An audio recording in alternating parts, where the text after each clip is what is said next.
그럼 오늘 주제와 관련돼서 얘기를 시작하도록 하겠습니다. 이 주제가 여기 나와 있는 것처럼 유럽 통합이 한반도 통일에 이게 시사하는 바가 무엇인가라고 하는 주제입니다. 사실 유럽이라고 하는 게 우리 한국에서 보면 적어도 5천 마일 이상 멀리 떨어져 있는 나라고, 그 다음에 거기 있는 국가들이 대부분 우리하고는 역사적으로도 그렇고 뭐 문화적으로도 그렇고 또 뭐 다양한 측면에서 사실 비슷한 점보다는 상이한 점들이 많은 문화를 배경으로 한 국가들인데, 이 국가들이 통합을 이루었습니다. 이 통합의 교훈이 우리들에게 어떤 교훈을 줄 수 있을까?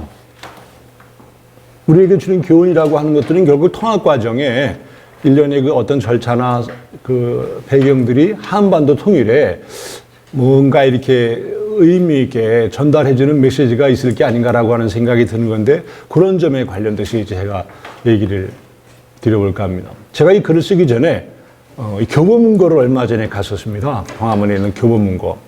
그 가서 요 근래 유럽 연구와 관련돼서 나온 자료들이 뭐 좀 마땅한 게 있는가 이렇게 좀 찾아보다가 제가 깜짝 놀랐습니다. 제가 왜 그랬는가 하면, 적어도 2005년 이후에 유럽 연합과 관련된, 이 유럽의 통합운동과 관련된 연구한 자료들이 거의 없다시피 하는 상황을 제가 봤어요. 그래서, 아니, 어떻게 이럴 수가 있나. 그 유럽을 연구한 학자들은 지금 뭐 하고 있는가. 제가 이 논문을 쓸 때, 제가 학위 논문을 쓸 때, 그때가 이제 1980년대 중반부터 시작해서 이 유럽 연구가 90년대에 걸쳐서 되게 활성화되어 있었습니다. 그리고 실제로 영국에서는, 영국도 유럽의 일부입니다만은 1970년대 이후부터 유럽에 관련된 연구 활동도 많았고, 자료도 많았고, 그래서 우리가 논문을 쓰는데 아무 그 부담이 없이 쉽게 자료를 활용할 수 있었죠. 그 제가 한국에서 지금 벌어지고 있는 현상을 보면서, 야, 이 유럽이, 오늘날 유럽의 어떤 상황을 반영하고 있는 게 아닌가, 이런 생각을 제가 잠시 갖게 됐었습니다. 실제로 오늘날 유럽은 제가 공부하던 1970년대, 80년대, 90년대 이 시점의 유럽하고는 비교해보면 아주 침체기에 있다. 어쩌면 이 쇠퇴기에 있을 수 있겠다라는 생각이 들 정도로 유럽이 이렇게 우리들에게 뭔가 던지는 메시지가 많지 않죠. 그럼에도 불구하고 이전의 유럽 통합 과정이 우리들에게 어떤 교훈을 주는지를 한번 살펴보려고 하는 거죠. 우리가 통합과 통일이라고 하는 말이 큰 차이가 있습니다. 통합을 얘기하니까 통합에 관련된 사전적 정의를 가지고 이야기를 드리면, 유럽 통합을 가지고 얘기할 때 통합기구에 들어가 있는 어떤 국가든지 거의 강제돼서 들어온 국가는 하나도 없다는 겁니다. 그러니까 이거는 자발적으로 기구 공동의 목표에 동의하면서 개별 국가들이 유럽연합이라고 하는 큰 시장 안으로 들어온 것들을 이야기하죠. 우리가 지금 유럽연합이 올 금년 1월 1일 날 영국이 탈퇴하면서 28개 국가에서 27개 국가로 줄었습니다. 그래도 27개 국가가 공동 목표를 가지고 뭔가 활동을 오랫동안 해왔다라고 하는 것들은 이게 뭔가 심상치 않고 간단치 않다라고 하는 것들을 저희들이 미뤄 짐작할 수가 있죠. 이 유럽을 가만히 살펴보면 우리들이 이런 것들이 통합을 이루는 전제 조건이 됐겠구나라고 하는 큰 세 가지 특징을 우선 찾아낼 수가 있습니다. 첫 번째는요, 그 중에 첫 번째는 유럽 국가들은 서로 지리적으로나 혹은 서로 느낌상 가깝게 있다고 생각하는 거죠. 인접성 문제입니다. 인접성. 이게 뭘 얘기를 하는가 하면, 제가 영국을 제일 먼저 갔을 때가 벌써 6, 7년, 7, 8년 된 것 같습니다. 그때 알고 계시는 것처럼 우리나라 이 비행기 국적기는 프랑스 파리까지밖에 가지 않는 대한항공 하나밖에 없었습니다. 또 그리고 비행 시간이 제가 맨 처음에 가가지고 영국에 도착해서 비행 시간만 따져보니까 23시간 반을 제가 비행기를 탔던 기억이 여전히 생생합니다. 우리 서울에서 출발한 비행기가, 김포에서 출발한 비행기가 앵커리지를 가가지고 중동을 갔다가 프랑스 파리에 도착하죠. 그리고 그 당시만 해도 지금도 마찬가지입니다만 후진국 비행기들의 도착 시간은 되게 그 애매한 시간이 많습니다. 그래서 그때만 해도 거의 프랑스 파리에 대한항공이 제일 먼저 도착하는 새벽 한 5시 몇 분쯤에 도착했던 기억이 있었습니다. 그래서 제가 거기서 앉아서 1시간쯤 있다가 이제 처음에 프랑스 파리에서 영국의 런던으로 들어가는 BA, 브리티시 에어웨이스, 영국 항공을 제가 비행기를 타기 위해서 이제 비행기 안으로 들어갔는데 짐작이 되시지 않습니까? 유학생이 뭐 보따리 장뜩 들고 가방을 메고 이러고 들어가는데 제가 비행기 안에 들어가서 깜짝 놀랐어요. 뭘 보고 제가 놀랐는가 하면 그 이른 시간에 비행기 안에 정장한 남녀들이 빈자리 없이 꽉 차 있는 겁니다. 그러니까 아마 그 사람들도 저를 보고 놀랐을 거예요. 저 동양인이 왜 가방을 저렇게 큰 걸 들고 이렇게 올까? 그래서 제가 나중에 영국에 도착해서 아는 사람한테 물어봤습니다. 내가 여기 올 때 이러이러한 경험을 했었는데 그 사람들이 도대체 누구냐? 그 이른 시간이. 그랬더니 그 사람 하는 얘기가 그 사람들 파리에서 런던으로 출근하는 사람들이라는 거예요. 그리고 또 그 사람들은 돌아가지 않겠습니까? 지금 코로나19 때문에 항공 운행이 이전보다는 좀 다르겠습니다만 그 이전만 해도 네덜란드 암스테르담 공항에서 스키폴 공항이죠. 거기서 런던을 가는 비행기가 5분에 한 대꼴로 출발을 했었습니다. 5분에 한 대. 네, 가장 최근까지도 그랬었습니다. 거기서만 그랬겠습니까? 독일 베를린에서도 프랑크푸르트에서도 뭐 파리에서도. 그러니까 유럽은 그런 사람들이 서로 왔다 갔다 하면서 우리가 느끼는 것처럼 프랑스에 살고 있는 사람이 영국은 먼 나라에 있다. 영국에 살고 있는 사람이 이태리 사람은 먼 나라에서 온 사람 같다라고 하는 걸 느낄 경황이 없는 거죠. 이게 이제 지리적인 인조성 문제라고 하면 또 이 사람의 인식상으로 느낄 수 있는 가깝다고 하는 몇 가지 요소들이 있죠. 대표적인 사례를 가지고 하나 말씀드리면 우리들 문화를 가지고 우리 문화에 익숙해 있는 사람들은 절대로 그 답을 찾아낼 수 없는 질문들을 내가 많이 경험을 했었더랬습니다. 한국 사람들은 외국 사람들이 누구든 만나면 먼저 이 족보 얘기에 들어가지 않습니까? 그러니까 외국 사람을 만나도 너 어디서 왔냐? 물어보죠. 그랬는데 그 사람이 나 어디서 왔어? 라고 대답을 해주면 좋은데 어떤 짓구린 친구는 물어봅니다. 내가 어디서 왔을 것 같냐? 그 제가 이제 스무고개를 하는 거죠. 프랑스에서 왔냐? No. 독일에서 왔냐? No. 제가 런던에서 있었을 때 얘기입니다. 그 이태리에서 왔냐? No. 제가 그럼 대륙을 건너갑니다. 너 미국에서 왔구나. 그래서 이 백인이니까 제가 혹시 몰라서 나중에는 너 남아프리카 공화국에서 왔냐? 답이 노입니다. 그러니까 끝까지 하다가 제가 그럼 도대체 어디냐? 이때 나왔던 대답이 제 상상을 벗어났었더랬어요. 그 대답이 뭐라는가 하면 I'm half English, half French. 또 어떤 친구는 I'm half Dutch, half Italian, half Spain, half Portuguese. 나 최이라는 거죠. 혼혈이라는 거죠. 혼혈. 우리는 지금 동남아에서 온 베트남이나 중국 사람들로 인해 가지고 한국 사회가 다민족 사회가 돼가지 않습니까? 벌써 30수년 전에 유럽 사람들은 그런 것들에 관련돼서 그러니까 내 모계하고 부계 국적이 비록 다르지만 그 사람들은 뭐 수시로 오가는 상황에서 이웃해 있는 나라들을 멀다고 느낄 경향이 없었던 거죠. 이런 것들이 유럽 통합을 이끄는 우리가 인접성이라고 하는 특징에서 나타나는 거죠. 지리적인 인접성은 뭐 아까 말씀드렸던 것처럼 말할 것 없이 이것만 그런가? 두 번째 특징으로 이 사람들에게 비슷한 면들이 있습니다. 우리는 흔히 동질성이라고 이야기를 하죠. 뭐가 그런가? 뭐가? 우리들이 잘 알고 계시는 것처럼 유럽은 범기독교 국가들입니다. 그리고 식민지를 많이 지배해서 유색인종이 많이 있습니다만 백인 사회 아닙니까? 그리고 이 사람들이 공통의 역사적인 경험, 예를 들어서 1차 대전을 같이 경험했다든지 2차 대전을 경험했다든지 혹은 산업혁명을 경험했다든지 라고 하는 이런 유럽 대륙에서 서로 분리되어 가지고 있는 국경 속에 있습니다만 그런 것들에 관련돼서 자기들이 비슷하다고 느끼는 것들이 많이 있어요. 근데 이것보다 더 중요한 동질성의 문제가 있습니다. 그것이 뭔가 하면 유럽연합의 회원국들은 어떤 국가를 막론하고 정치적으로는 민주주의, 경제적으로는 자유주의 시장 경제 이것의 가치에 동의하는 국가와 군들이라는 거죠. 그 국민들이라는 거죠. 그래서 우리가 이제 일련의 통합 과정이 있는데 2004년에 제5차 유럽연합이 확대되는 과정이 있었습니다.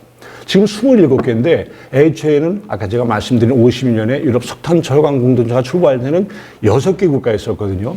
이게 27개는 늘어났습니다. 이 일련의 과정들이 있었어요. 그때 우리가 이 시기는 뭔가 심상치 않다라고 생각했던 게 5차 확대가 이루어진 2004년입니다. 이때 유럽 국가들이 유럽의 많은 국민들이 느끼는 동질성 문제에 관한 좀 이질적인 요소들이 들어오는 것 같다. 그게 뭔가 이전에 민주주의하고 자유주의 시장경제 체제의 가치를 신뢰하던 서유럽 국가들 입장에서 볼 때 반대 이념이나 반대 이데올로기에 흠뻑 빠져있던 동구유럽이나 혹은 중부유럽의 국가들이 대거 들어왔던 겁니다. 어떤 국가들인가? 헝가리, 체코, 폴란드, 슬로바키아, 슬로베니아, 라트비아, 리투아니아, 에스토니아. 요 8개에다가 나머지 2개가 몰타하고 사이프러스입니다. 그러니까 이거 2개를 뺀 나머지 8개 국가들은 적어도 우리가 알고 있는 국제정치의 냉전 기간 동안에 자기들하고 대립하고 있는 국가들이었었거든요. 그 유럽의 통합을 공부하는 사람들이 야, 뭔가 유럽이 이거는 뭔가 심상치 않은 조짐이 있다. 아까 제가 얼핏 얘기 드렸습니다. 한국에서도 2004년, 5년쯤 이후에 유럽을 공부하는 유럽에 관련된 뭔가 저술이 많이 안 나오는 것처럼 유럽에서도 이제는 유럽을 얘기하는 것들이 쉬운 어젠다가 되지 않았다.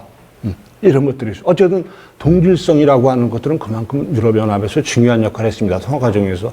마지막으로 세 번째가 뭐 많은 특징들이 있겠습니다만 우리가 요약해서 얘기하자면 효율성이라고 하는 문제입니다. 저는 통합을 이야기하지만 제가 얘기드리는 통합이라고 하는 것들은 한반도 통일이라고 하는 통일이라는 개념하고 이렇게 비유해서 놓고 보면 우리가 참고할 만한 것들이 여기서 드러날 겁니다. 효율성이라고 하는 것들은 무슨 의미냐면 유럽연합의 회원국들이 우리가 공동의 가치를 앞에 두고 통합으로 한번 해보자 라고 할 때 이 의지들이 유럽은 말할 것도 없고 유럽 안팎에서 공이 일어났다라고 하는 거죠. 우리 흔히 이런 얘기들을 많이 하지 않습니까? 자식은 공부를 하지 않으려고 하는데 부모는 어떻게든 지원해줄 의사가 있어요. 근데 자식이 공부 안 하면 안 되지 않습니까? 또 반대 입장이 있습니다. 자식은 공부를 정말 하고 싶은데 부모가 나를 받쳐주려거니 안 된다. 이게 엇박자가 나지 않습니까? 유럽이 오늘날 이렇게 발전된 유럽으로 확대되는 과정에서는요, 전후에 유럽을 이렇게 나서는 안 되겠다라고 하는 유럽연합 회원국들의 공통된 의지가 있었습니다. 왜인가 하면 2차 대전이 끝난 직후에 유럽이라고 하는 이 무대를 보면 유럽 사람들이 무대 저쪽 편에서 조연 역할을 했었어요. 2차 대전 이전에 국제사회 무대의 주인공은 누구였었습니까? 유럽이었더랬어요, 유럽. 근데 2차 대전 이후에 이 무대의 주인공인 미국하고 소련이 들어온 거죠. 그러니까 저쪽으로 밀려나 있는 조연들은 우리가 저 무대의 주인공이었는데 마치 우리가 왕년에 우리가 잘 살았는데 하는 집안의 후손들이 집안을 일으키려고 하는 욕구가 있었던 것처럼 그런 욕구가 충만해 있었던 거죠. 그런데 욕구만 가지고 됩니까? 이때 미국이 어쨌든 유럽 대륙 안에서 소련의 공산주의 이데올로기에 대결하기 위한 전초기지로 유럽을 지원하겠다는 의식이 있었겠습니다만은 마샬 플랜이라고 하는 이름을 가지고 유럽을 지원해 줍니다. 그러니까 유럽의 안에서의 의지하고 외부로부터의 지원이 공이 맞아 떨어졌던 거죠. 우리가 한반도 통일을 결국은 이야기하겠습니다만은 우리도 남북 통일을 해야 되겠다라고 하는 국민적 요구가 있을 때하고 통일은 무슨 통일이냐. 이럴 때 통일이라고 하는 결과가 나타나는 것들을 우리가 어떻게 우리가 이거 미뤄 짐작할 수 있을까?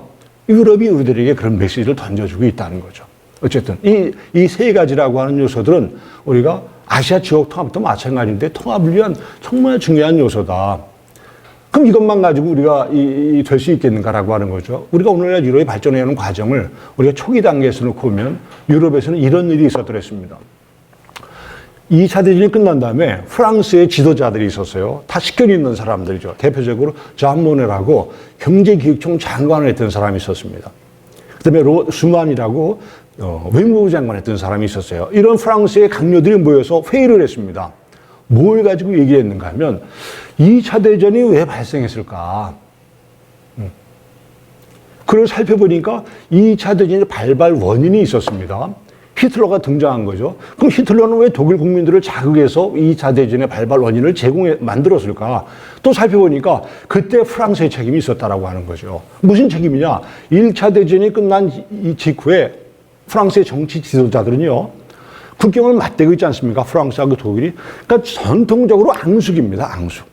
마치 한국하고 일본이 바다 건너 앙숙 관계를 가지고 있었던 것처럼 그 1차 대전이 끝난 다음에 패전의 책임을 물어서 독일을 이 지구상에서, 이 지도상에서 없애버려야 되겠다라고 하는 의지가 충만해 있었어요. 그래서 1차 대전의 패전에 대한 보상과 배상 책임을 엄청나게 요구했었더랬습니다. 근데 이게 가능합니까? 왜 가능하지 않는가 하면 29년에 우리 경제공황이 미국에서 시작되지 않습니까? 그 여파가 대서양 건너서 유럽으로 오는 건 뭐 순식간이죠. 그러니까 유럽이 경제적으로 어려웠던 거죠. 그런 여건 속에서 보상을 계속할 수 있을까? 불가능했던 거죠. 그러니까 우리가 빚을 지고 있는데 차분차분히 빚을 갚을 수 있는 여력이 되면 노력을 하죠. 근데 죽어도 안 되겠다 이러면 그럼 어떻게 합니까? 나가 자빠집니다. 배째라. 이런 독일 국민들의 심리를 자극했던 게 히틀러였던 거죠. 그러니까 이 2차 대전 이후에 이제 프랑스의 아까 얘기했던 쉽게 있는 지도자들이 독일을 다루는 방법을 달리 해야 되겠다. 그 우리는 왜 독일하고 치고받고 싸웠는가? 독일하고. 그때 등장하는 지역이 있습니다. 지역이. 저는 학교 다닐 때 그런 걸 이 책에서 본 적이 있는데 그게 이제 그 마지막 수업이라고 알폰스 도테가 쓴 간단한 동화죠. 그 책의 우여곡절 끝에 맨 마지막에 나오는 얘기는 뭐냐면 오늘까지 이 학교에서 우리가 프랑스 말로 공부를 하고 내일부터는 이 지역이 독일로 넘어간다. 마지막 수업이죠. 마지막 수업. 프랑스 말, 모국어로 하는 마지막 수업이 이 교실에서 있었던 거죠. 그러니까 애들이 얼마나 결기에 차 있었겠습니까? 왜 독일로 넘어가는가? 이 땅이. 네. 알사스 로레 지방이라고 하는 것들은 산업혁명 이전에는 아주 이 넓은 평야지대였었습니다. 곡물도 많이 생산되고.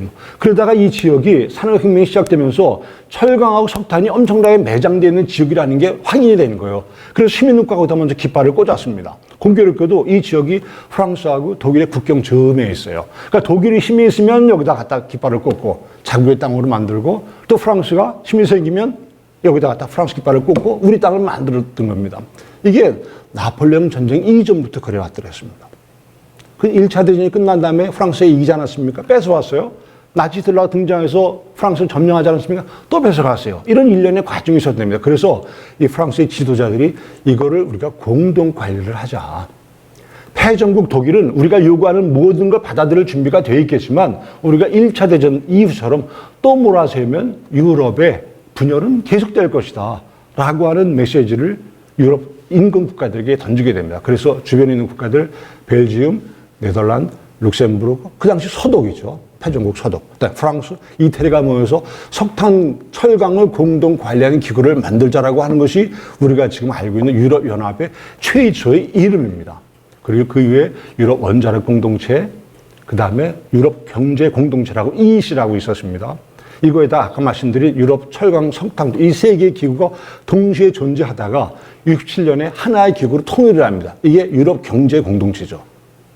유럽 공동체입니다. 유러피안 커뮤니티가 EEC. 그랬다가 이게 1년의 발전 과정을 거쳐서 오늘날 우리가 이해하고 있는 EU, 유러피안 유니언이 된 겁니다. 그러니까 이런 이제 배경들이 있어 왔더랬어요.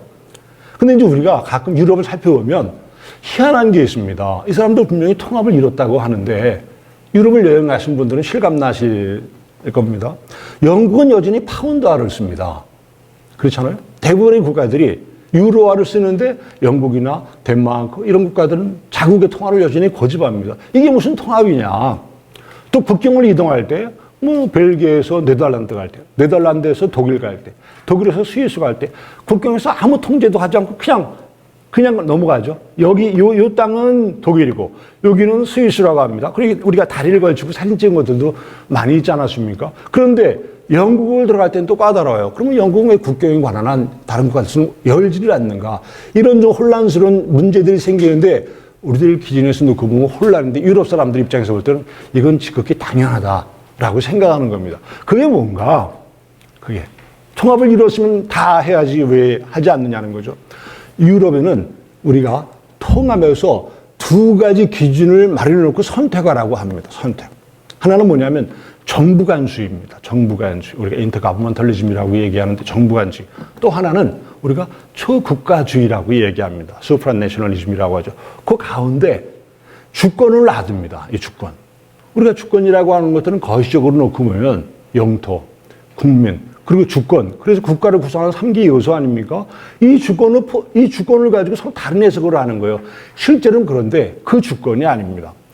우리가 큰 의미에서 보면 주권이라고 얘기하는 이 주권이 아니라 이 주권이 하부조가 되는 우리가 개별 주권들이라는 게 있다는 거죠. 지금 27개 유럽연합국가 중에서 19개는 유로화를 씁니다. 나머지 국가들은 자국의 화폐를 씁니다. 이 국가들은 적어도 통화주권에 관해서 우리는 양보할 의사가 없다. 통화주권. 이런 국가들은 정부 간주의 입장을 선택하는 겁니다. 통화주권이라고 하더라도 우리가 더 큰 의미에서 통합을 우리가 추구한다라고 하면 우리가 통화주권도 포기할 양보할 의사가 있다. 이런 국가들은 초국가주의라고 하는 것들을 선택하는 거죠. 그래서 주권에 대한 어떤 이 상이한 해석이 양자의 입장에서 취사 선택할 수 있도록 만드는 거죠. 그러면 우리들은 그렇게 생각할 수 있을 겁니다. 아니, 아까 말씀드린 것처럼, 아니, 그러면 뭐가 통합을 가는데 이게 삐걱거리는 것 같은데 이게 가능하다는 거냐. 유럽의 정치 지도자들이 이전에 유럽이 아까 제가 처음에 말씀드린 것처럼 자발적인 의사에 의해서 유럽 시장에 들어온 것이 아니라 강제했을 때 어떤 일이 벌어졌는가를 살펴보니까 프랑스가 유럽을 전쟁터로 만들지 않았습니까? 나치가 유럽을 전쟁터로 만들지 않았습니까? 하나로 뭔가 단일화하려고 하는 시도는 이렇게 위험한 일을 발생시킬 수 있다라고 하는 것들을 깨달았던 겁니다. 그래서 우리가 큰 틀에서 유럽 전체 이익이 훼손이 되는 것만 아니면 개별 국가들이 어떤 것이든 선택할 수 있도록 허가를 해준 거죠. 그래서 등장한 것들이 아까 말씀드린 정부간주의라고 하는 거하고 초국가주의라고 하는 두 가지 개념이 되는 겁니다. 그래서 우리가 유럽을 관찰하려고 할 때, 아, 이런 것들이 그런 배경 속에 있구나라고 하는 것들을 우리가 이해하지 않으면 우리가 알기가 쉽지가 않죠. 그렇죠? 네. 오늘 어쨌든 유럽은 이런 일련의 과정을 통해서 유사한 공통적인 요소를 가지고 있던 국가들이 발전하면서 오늘날까지 이르러 왔습니다. 우리가 유럽연합이 우리 동아시아는 말할 것도 없습니다만 국제사회에 던지는 메시지 중에서 가장 의미 있는 것이 아, 통합을 이렇게 하면 될 수 있구나라고 하는 모델링 역할을 하고 있었다는 거죠. 그 유럽연합이 석탄 철강 공동체로 시작을 해서 앞서갈 때 아, 우리도 저렇게 하면 되겠다라고 생각해서 등장한 게 우리가 북중미의 나프타입니다. 나프타. 그 다음에 중남미의 메르코스입니다. 그리고 아프리카의 아프리카 유니언입니다. 아시아에도 아세안 플러스 한중일이 유럽의 통합 과정을 살펴보면서 우리가 저렇게 한번 해보자. 궁극적인 목표는 전쟁이나 갈등, 대립에서 우리가 그걸 종식시키고 평화를 통해서 더 건설적인 지역 통합을 이루고자 하는 메시지를 가지고 있는 거니까 우리가 따라가서 손해볼 게 아무것도 없다는 거죠. 그런 모델링 역할을 해왔었습니다. 그러면 유럽 통합이 동아시아에 주는 교훈은 뭔가 하는 거죠. 우리 아까 말씀드린 것처럼 한중일 플러스 아세안 플러스 한중일은요, 아시아를 대표할 수 있는 지역 통합기구라고 우리가 이야기할 수 있습니다. 이 지역을 빼고 나면 남부 유럽에 인도, 파키스탄, 방글라데시, 스리랑카가 있고, 그 다음에 중동 지역들이 있겠죠. 오펙 같은 경우처럼. 그렇지만 이제 중동 지역 같은 경우는 되게 국제사회에서 특정 지역으로 이렇게 구분해서 파악하는 경향이 많아서 아시아의 지역 통합을 이야기할 때는 아세안 플러스 한중일을 이야기합니다. 우리가 코로나19가 확산되기 이전까지 아세안 플러스 한중일이 꽤 건설적인 방향으로 진행이 되어 왔었더랬습니다. 그런데 우리가 지금 일련의 상황들을 놓고 보니까 한중일을 뺀 아세안 지역에서는 가능했다, 그게. 여전히 현재 진행형이다. 그럼 동북아는 그런가? 그게 아니라는 거죠. 그 동북아 지역에서 한국, 중국, 일본의 아세안 지역과 연대한 이 통합기구의 이 통합기구를 만든다든지 혹은 협력을 통한 뭔가 바람직한 방향으로 가는 것들은 이게 왜 가능하지 않은가 살펴보니까 여기 이제 북한 변수라고 하는 것이 들어서는 거죠. 북한 변수. 북한 핵, 그 다음에 미사일 같은 경우. 문제는 뭔가 하면 북한 핵이나 미사일이 가장 최근에 있었던 일은 아니지 않습니까? 근데 국제사회에서 특히 동아시아 지역에서 북한 핵이나 혹은 미사일 도발이라고 하는 것이 던지는 메시지가 이전하고 다르게 느껴지기 시작했다는 거죠. 그런 것들을 우리가 동아시아 지역의 국제 정치를 이해하면 쉽게 이게 이제 파악이 될 수 있습니다. 알고 계시는 것처럼 얼마 전까지만 해도 트럼프가 미국 우선주의라 그래서 힘을 중심으로 해서 자국 우선주의를 이끌어 나가지 않았습니까? 여기서 얘기하는 힘이라고 하는 것들은 군사력은 말할 것도 없고 경제력을 도모하는 것들까지도 포함하는 거죠. 또 중국도 이전의 중국은 글쎄 시진핑 이전의 중국하고 이후의 중국은 좀 달라진 것 같습니다. 그래서 중국몽을 앞세워가지고 지금 미국과 양자 대결 구도로 가지 않습니까? 일본도 마찬가지입니다. 일본도 아베에서 스가에서 기시까지 이르는 일련의 과정들을 보면 과거 한중일이 서로 협력하던 이런 시대하고 일본의 사세가 같은가. 그렇죠? 그러니까 지금 동아시아 지역에서는 뭔가 우리가 우려할 만한 이런 힘의 논리가 지배하는 뭔가 심상치 않은 조짐이 있다라고 하는 거죠. 문제는 이런 가운데 우리 대한민국은 어떤가? 글쎄, 저는 이제 국제정치 전공을 했던 사람이니까 이 시대를 읽는 코드에 관련돼서 이렇게 좀 관심을 가지고 보죠. 그러면 저는 개인적으로 그렇게 결론을 내립니다. 동아시아 지역은 여전히 냉전 구도가 끝나지 않은 신냉전 구도가 유지되고 있다. 중국도 그러고, 미국도 그렇고, 일본도 그렇고, 뭐 북한은 말할 것도 없죠. 러시아도 그럴 겁니다. 근데 한국은 이상하게 냉전 구도를 이해하는, 혹은 신냉전 구도를 이해하는 이 힘이 전제가 된 이런 상황에 대해서 우리가 좀 나이브하게 대하고 있는 게 아닌가. 이건 좀 저는 이 비현실적인 우리가 이상론에 치우친 정부가 운영되고 있는 게 아닌가라는 생각을 저는 개인적으로 갖고 있는데, 그럼 우리가 이 시대에 우리 대한민국의 이 대외 정책이라고 하는 것이 이게 적법한가라고 하는 거죠. 근데 많은 분들이 이미 제가 이야기하려고 하는 동아시아 지역, 혹은 한반도, 혹은 남북한 문제에 관련돼서 많은 얘기를 드렸으니까 저는 이제 그것에 관련돼서 구체적으로 얘기를 드리고 싶지는 않습니다. 지금 우리가 그러면 어떤 방향으로 가야 할 것인가? 우리가 신냉전 구도에서 미국과 중국이 한반도를 가운데 놓고 대결하고 있는 와중에 우리가 선택해야 될 뭔가 외교적인 입지랄까 하는 것들이 있는데, 뭐 국제사회의 냉정한 어떤 이런 현실이라고 하는 것들은 정치적으로는 이쪽 국가들하고 연대하고 이쪽 국가하고 또 경제적으로는 여기에 붙어서 우리가 이익을 취한다라고 하는 것이 이건 정말 쉽지 않은 거다. 그리고 그런 것들이 성공한 사례가 그렇게 많지 않다. 궁극적으로 우리가 뭔가를 선택을 요구받거나 우리가 스스로 우리의 스탠스를 취하지 않으면은 우리들에게 다가올 그 폭풍을 감당하기 쉽지 않겠다라고 하는 우리가 현상 속에 있다라고 하는 거죠. 그리고 우리가 미국과 중국 입장에서 한국이 어떻게 할 것인가라고 하는 것들은 우리가 굳이 요즘에 국제정치학자들이 분석하는 양강의 어떤 그 파워, 군사력, 경제력, 또 안보를 유지할 수 있는 능력이라든지 국제사회에 영향을 행사할 수 있는 어떤 능력이라든지 이런 것들을 떠나서라도 객관적으로 나타나는 수치를 놓고 봤을 때 우리가 이걸 가지고 이 고민할 상황 속에 있는가라고 하는 거죠. 결론 삼아 몇 가지만 얘기를 좀 드리겠습니다. 그 우리가 이 통합 유럽이 됐든 한반도에서 통일을 추구하려고 할 때 우리가 뭔가 이거 살펴보지 않으면 안 되는 요소들은 뭐가 있겠는가라고 할 때 첫 번째는 저는 리더십의 부재가 한국도 말할 것도 없고 동북아도 말할 것도 없다. 이 리더십의 부재가 우리들에게 주는 메시지가 될 수 있다라고 하는 거죠. 아까 말씀드린 것처럼 유럽이 52년에 시작해서 지금 2021년 아닙니까? 만 60년이 지났습니다. 이때 시기 상황마다 유럽도 왜 갈등이나 대결이나 분쟁이나 혹은 뭐 전쟁을 할 수 있는 여건이 없었겠습니까? 그때 유럽의 중심, 핵심 국가들 중에서 리더십이 발휘하는 경우들이 많이 있었더랬습니다. 우리가 기억할 수 있는 프랑스의 지도자들만 봐도 우리가 드골 대통령이 있었죠. 또 지스카르 데스탱이 있었죠. 또 자크 시락이 있지 않았었습니까? 또 독일도 마찬가지입니다. 콘라드 아데나우가 있었고, 헬무트 슈미트가 있었고, 헬무트 콜이 있었고, 그렇죠. 또 지금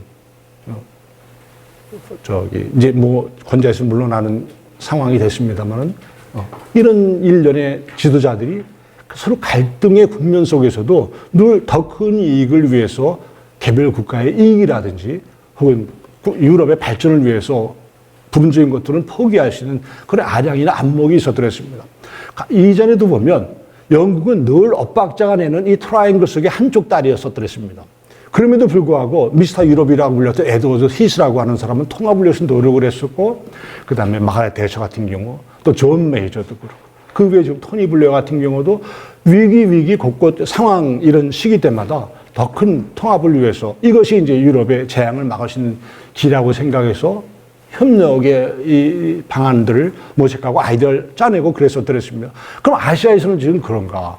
시진핑의 머릿속에 뭐가 들어가 있는지, 혹은 지금 미국 지도자도 마찬가지죠. 북한은 뭐 말할 것도 없죠. 우리도 그렇지 않습니까? 이 지도자들이 모여서 이 동아시아에서 갈등 상황을 종식시키고 북핵 문제가 원인이 됐든 혹은 다른 요소가 계제가 됐든 그럴 수 있는 리더십이 있겠는가라고 생각하면 이게 몇십 년 전에 유럽이 우리에게 전주는 교훈이 여전히 여기까지는 도달하지 않았구나. 한 5,500마일 떨어져 있는 대륙에서 어디쯤 와가지고 있는지 여전히 우리가 불안한 상황에 있죠. 또 우리가 남북한만 가지고 이야기하면 통일 문제에 관한 진정성 문제, 통일에 관한 이것이 정말 우리 국민들이 느끼는 이 통일에 관한 진정성을 남북한의 리더들이 가지고 있는가. 어떤 데 보면 체제 유지를 위해서, 또 어떤 데 보면 정해진 임기 동안의 시적인 홍보를 위해서 국민들을 이끌어 나가는 듯한 유교적인 리더십에 빠져가지고 국민들의 목소리는 없어지지 않아요. 국민들, 시민들의 목소리는, 백성들의 목소리는 없어져 있는 이런 우리가 우려를 할 수 있는 이 통일에 대한 진정성 문제 같은 경우도 이제 우리가 좀 살펴볼 필요가 있죠. 또 마지막 하나는 우리 대한민국 관련돼서 우리가 외교력과 혹은 외교 전략이 대한민국 정부에 있는가라고 하는 거죠. 우리 지난달에 이공사님 얘기하셨고 그 이전 달에는 강공사님이 독일 통일에 관련돼서 얘기를 하셨는데 거기서 우리가 독일 통일에 관련된 많은 사례들 얘기를 들었었 그랬습니다. 한국정치학회나 국제정치학회에서도 이 독일 통일이 한반도에 주는 교훈은 열렌사처럼 늘 주제에 등장해서 우리들이 연구하고 관심을 갖고 또 이걸 자꾸 이론을 발전시켜서 한반도 통일에 관련된 뭔가 조력을 하기 위해서 애를 쓴단 말이죠. 지금도 마찬가지죠. 그런데 우리가 지금 그 많은 얘기들 중에서 지금 우리가 한반도 통일을 이야기한 대한민국 이 정책 결정자들이나 혹은 정치인들이 독일 통일 당시에 헬무트 콜 총리가 주변의 4대 강국들, 힘 있는 국가들 아닙니까? 독일의 분단의 이해 당사자가 되는 미국, 프랑스, 영국, 러시아 지도자들의 그 강력한 요구를 수용하면서 우리가 반대 외교 전략을 낼 수 있는 4+2를 2+4로 만드는 이 전략을 한국 외교를 담당하고 있는 정책 결정자들이나 정치인들이 가지고 있는가라고 하는 생각을 해보면 저는 의구심이 많이 들죠. 이 얘기가 뭡니까? 맨 처음에 이 독일 분단의 이해 당사자인 4개 국가들은요, 4+2로 하자 그랬습니다. 독일이 통일을 이룩하되 독일 통일을 주도하는 것들은 분단의, 이 독일 분단의 원인이 있는 이 국가들은 빼고 우리들이 독일 분단 문제와 관련된 책임을 가지고 있으니까 독일의 통일을 우리가 책임 있게 이끌어 나가겠다. 그 독일 통일은 결국은 유기되지만 우리가 주도하고 동서독을 따라오라라고 하는 것들로 제안을 했었더랬습니다. 헬무트 콜이 노 그랬습니다. 노. 이건 말도 안 된다는 거죠. 독일 통일은 동서독 주민들이 중심이 돼가지고 독일 국민들이 중심이 되는, 주도가 되는 게다가 주변의 4강국들이 지원해주는 4% 가서 6을 만들어야 된다라고 이야기했던 것입니다. 그래도 이 결과는 뭡니까? 독일 통일은 앞으로 국제사회에서, 국제정치 교과서나 혹은 역사 교과서에서 독일 국민들이 주도가 되고 나머지 주변 4강의 당사자들이 지원해주는 통일을 만들었다라고 누누이 기록될 겁니다. 그게 만약에 4+1이 됐으면 어떡할 뻔했습니까? 반대 교과서의 내용이 실리는 거 아닙니까? 이제 2+2인데 우리는 남북한이 중심이 되고, 그 다음 미국과 중국이 지원해주는, 혹은 거기다 러시아나 중국이, 일본이 어떤 역할을 하는지는 모르겠습니다만, 우리가 과연 2+2에서 남북한의 입장을 앞에 내올 수 있는 외교력이 있는가? 지금. 글쎄요, 여러분들은 있다고 생각하시는지 모르겠습니다. 저는 이 문제에 관련돼서 한국이 좀 더 치밀하고 정교한 외교, 그 다음에 유럽이 주는 교훈들, 그건 유럽의 다른 외교 강대국들이 보여주는 다양한 어떤 사례를 분석하고 연구해서 우리도 한반도 통일을 이룰 수 있는 모델을 만들어내지 않으면 어렵다. 저는 이런 생각을 하게 됩니다. 뭐 얘기가 길어졌습니다. 얘기를 맞춰야 되겠습니다. 어쨌든 저는 이제 유럽 통합을 가지고 이야기하면서 한반도 통일이 뭐 언제 올지는 모르겠습니다만 어떻게 이게 좀 조합이 돼서 이게 좀 스킬풀하게 이게 결과가 나와야 되는가 가지고 얘기 드렸는데 글쎄 좀 뭐 궁금하신 얘기들도 많이 있으실 겁니다. 제가 사실은 좀 사과를 드려야 되는 게 이렇게 열심히 경청해 줄 줄 알았으면 제가 좀 치밀하게 페이퍼를 만들어야 되는데 얼기설기 만들어서 이해가 안 되셨을 것도 같습니다. 그건 모두 제 책임이 되겠습니다. 아무튼 나중에 또 기회가 되시면 뭐 더 말씀 나누기로 하고 제 얘기는 여기서 마치도록 하겠습니다. 감사합니다.